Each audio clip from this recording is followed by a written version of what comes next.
চাঁদপুরের ফরিদগঞ্জ উপজেলার রূপসা গাইনীবাড়ি সড়কের গাইড ওয়াল ও সড়কের একাংশ ভেঙে যাওয়ায় জনদুর্ভোগ বেড়েছে। মাত্র ২ বছর আগে নির্মিত পাকা সড়কটা এখন ঝুঁকিপূর্ণ হয়ে পড়েছে। স্থানীয়রা জানান, সড়কটি পৌর সদর, রূপসা বাজার ও গ্রিত কালিন্দিয়া বাজার সহ বিভিন্ন এলাকায় যাতায়াতের গুরুত্বপূর্ণ মাধ্যম। সামান্য বৃষ্টিতেই মাটি সরে গিয়ে গাইড ওয়াল ও সড়কের অংশ ভেঙে পড়েছে, ফলে দুর্ঘটনার আশঙ্কা তৈরি হয়েছে।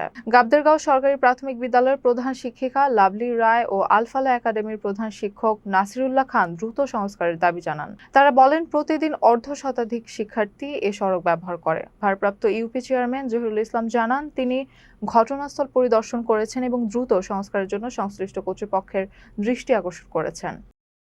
আমি লাভলি রায়, গাবদেরগাঁও সরকারি প্রাথমিক বিদ্যালয়ে প্রধান শিক্ষক পদে কর্মরত আছি। আমার বিদ্যালয়ের শিক্ষার্থীর সংখ্যা ২০০-এর উপরে। বটগাছ থেকে শুরু করে গাইনীবাড়ি পর্যন্ত একটি রাস্তা দীর্ঘদিন পর্যন্ত ভেঙে আছে বিধায় দ্রুততম সময়ে রাস্তাটি সংস্কারের প্রয়োজন।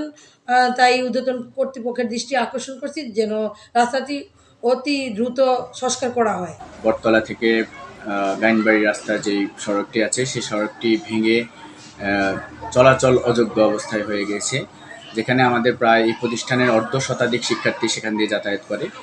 কিন্তু এই যাতায়াতের মধ্যে এই রোডটির বেহাল দশার কারণে যাতায়াতের খুব ত্রুটি হচ্ছে। আমি সংশ্লিষ্ট কর্তৃপক্ষ যারা আছে তাদের কাছে বিনীত আবেদন করব, অতি দ্রুতই যদি এই সড়কটি সংস্কার করা হয় তাহলে আমাদের শিক্ষার্থীদের যাতায়াত সহ সাধারণ মানুষের যাতায়াতের জন্য স্বাবলম্বী হবে। গাঁও বোর্ড স্কুলের পিছনে বটগাছের সাথে একটা রাস্তা আছে, ওই সড়কটা আমাদের খুবই ঝুঁকিপূর্ণ। তো ওই রাস্তাটা এখন ভেঙে, গাইডওয়ালটা ভেঙে পড়ে গেছে। তা আমি প্রশাসনের কাছে আবদার জানাচ্ছি এই রাস্তাটা দ্রুতভাবে মেরামত করার জন্য খুবই দরকার। আমরা সবসময় এই রাস্তা চলাফেরা করি, দুটা গাড়ি করশন করতে পারি না, যে কোনো মুহূর্তে আমরা গাড়ি নিয়ে পড়ে যেতে পারি। সরকার আবেদন এই রাস্তা যেন দ্রুত মেরামত করে দেয়।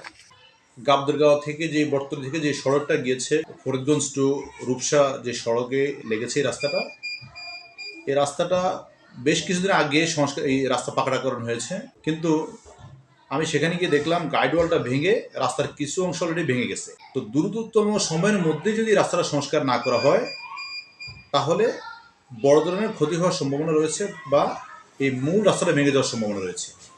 তাই আমি কর্তৃপক্ষের কাছে আবেদন রাখবো দ্রুততম সময়ের মধ্যে যাতে করে এই রাস্তাটি সংস্কার করা হয়।